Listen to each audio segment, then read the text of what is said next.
On the Pfaff Creative 3.0 embroidery machine, I want to show you the tricks for getting your hoop on and off and what to be aware of. So number one, when you have your regular 6A foot on, you should be able to just go ahead and slide the hoop directly under the foot.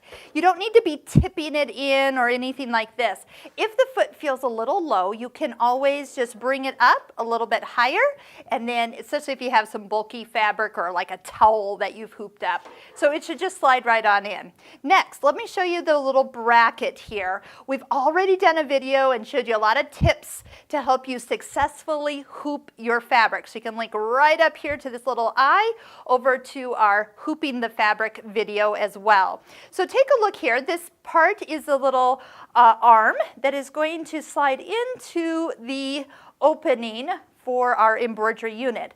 So when you slide this in, I want you to use force. Do not be afraid. Once you get it started, push it in until you hear that click. If you don't get it in all the way, your machine sometimes will tell you, hey, by the way, your hoop's not all the way in, but not all the time. Especially if you've taken it off in the middle of your embroidery, like to do some trimming for some applique, and you don't push it in all the way, your design is not lined up. So always listen for that click and don't be afraid. It should be, and look, it's totally stable once it's attached.